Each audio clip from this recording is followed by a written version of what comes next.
by John Navarrete. Good morning. Good morning. Thank you for having me here. Great to have you here. Great to have you here. So, Sharon, here we are. Now, you and I have done this. We've been doing live hits or taped hits or whatever. Well, with weather, I was always live. Yep. And then you have some idiot. But in this case, John, this was more than an idiot. This was really, vulgar and obscene. You're absolutely right. Unfortunately, this type of vulgarity has reared its ugly head. Obviously, it was famous a few months ago with Shauna Hunt, and unfortunately, this happened during the Pan Am Games. There was a reporter from CBC, Miss Agro, who again suffered what I would call a humiliation, if you will, and exposure to this vulgarity in a term that has been used that obviously I don't want to repeat, and it's a problem. And the difference, what I find in this particular instance, is you have the police investigating. And so what the police have done is the officer in charge has sent out a tweet asking for the public's help in trying to identify this individual. So I think we're getting to where we need to go, and that's a good sign. Okay. And now, when we take a look at the experiences that I would have had, that Christine had, we're looking back, my last time doing a live hit in this instance as part of a newscast would have been about 10 or so years ago. It seems to me that people feel more entitled to be verbal assault, I would call it, verbal assault. Whereas, there was always someone trying to get attention in a background, but I never felt as though I were under attack. Is it just my vision of it, or has it changed to that extent? Well, I've been actually, to some degree, tracking this kind of behavior, and despite what happened to Ms. Hunt a few months ago, it hasn't stopped. It continues to occur. I think since that incident, it's happened at least another 3 or 4 times in Canada. And I don't want to blame this generation, but this younger generation may have a sense of entitlement or whatnot. But it's interesting because in the Hunt affair, a Toronto man was fired for that. Yes. And he has since apologized. Like, you would think people would learn that once you're on tape somewhere or on social media, we have a professor who was fired for homophobic remarks on Facebook.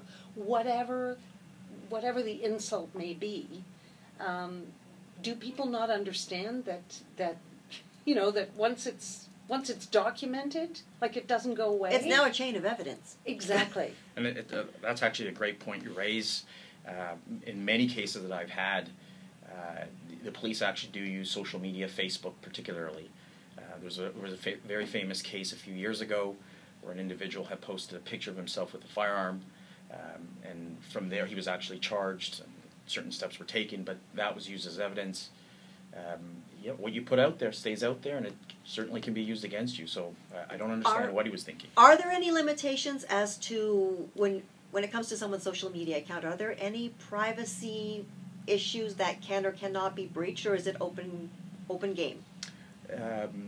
That's the difficulty, because once you put it out there publicly, it's public, and that leads to another issue that has been in the news recently, and that's the RCMP.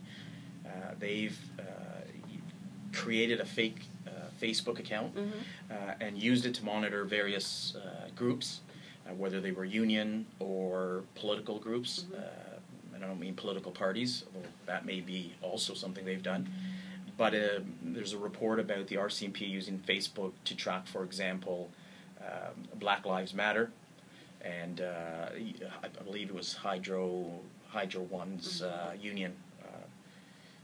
And so that obviously causes concern. Again, it's the Orwellian Big Brother watching you, and that could be a problem. Yeah, but also they're interacting. They're not just following. Correct. They're interacting, and that's where, wow, there must be a fine line, because as a lawyer, if your client came to you and said, well, that's entrapment. Like, I'm not sure about the laws of entrapment, but aren't you on really shaky ground? certainly. I mean, put it this way: if a police officer wanted to record a conversation, they have to jump through quite a few hoops to get there. But again, in social media, they're taking this opportunity, and as a lawyer, it bothers me to some degree. It bothers me because it allows them to almost circumvent certain things. On the other hand, this kind of surveillance is typically used to catch terrorists. It's very common for the police, the FBI in the U.S. to surveil different imams or something, someone who they may think is radical. And so in that regard, we as citizens certainly say, okay, we can understand that. But I think this is going a little too far. And what about, for example, I was just thinking as you were saying that, something else, child pornography. I mean, I think citizens, there would be a public will that would say, I'm okay with that. I'm okay with you entrapping. And again, you've raised a very good point, and in fact, that's what they do. They try to use the criminal offense of luring, and they have used that. And entrapment's not an easy defense. Well, that may be my wrong vocabulary on my part. I'm just saying. No, it certainly was. Because adult police officers do go online in that unit. Absolutely. And communicate with people who are involved in child pornography, and they do catch them that way, don't they? Yeah, absolutely. But we're okay with that. I'm okay with that. Oh, for sure. The difficulty, I think, in this particular instance where the RCMP is using this Facebook is these are groups that are expressing political opinions. Black Lives Matter, just a few days ago, they had a rally closed down the Allen Road. Yes, I know. And while it was troublesome for many, many citizens, including myself, our office happens to be very near there. On the other hand, they have a message that we have to take a look at, and I don't. So that's the difficulty. They're not. This is not child predators. They're not terrorists, and I think the fine line has to be drawn. And who draws that line? Well, realistically, I don't think the RCMP has done anything wrong criminally.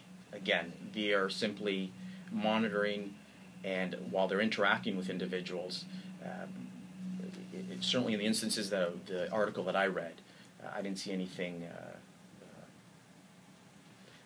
wrong, if you will.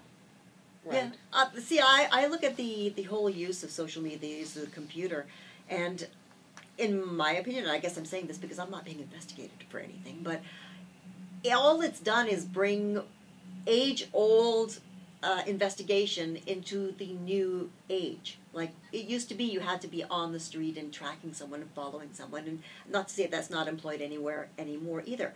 But now it's just another arm of that you can use. And to me, when you do anything on any kind of social media, even using privacy settings, whatever it is, you're still in a public forum. You're still posting in a public forum.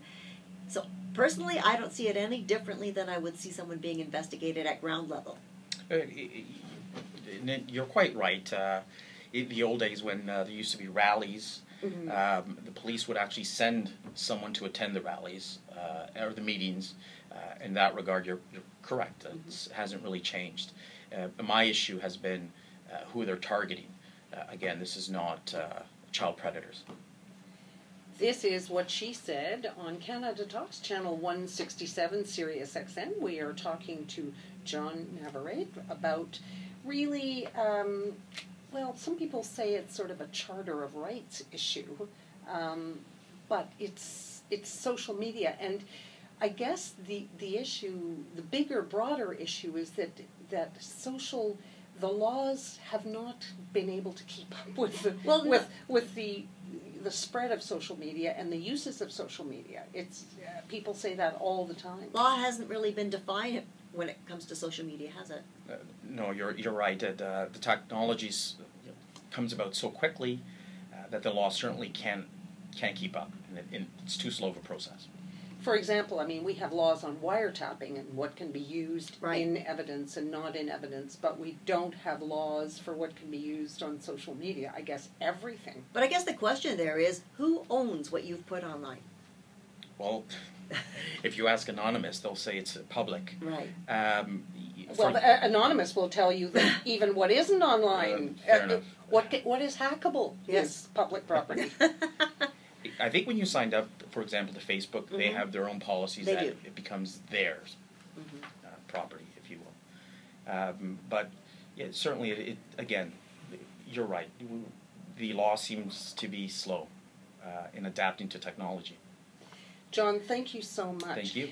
This, what you've just listened to, has been The Legal Beat with Neuberger Partners LLP. Plain talk about legal, liberty, and social justice issues that impact all Canadians, what we need to know and want to talk about. And today we were joined by John Navarrete. Thank you so much. Thank you very much. Thank you for having me. Click the channel subscribe button for full-length interviews and more from What She Said here on YouTube.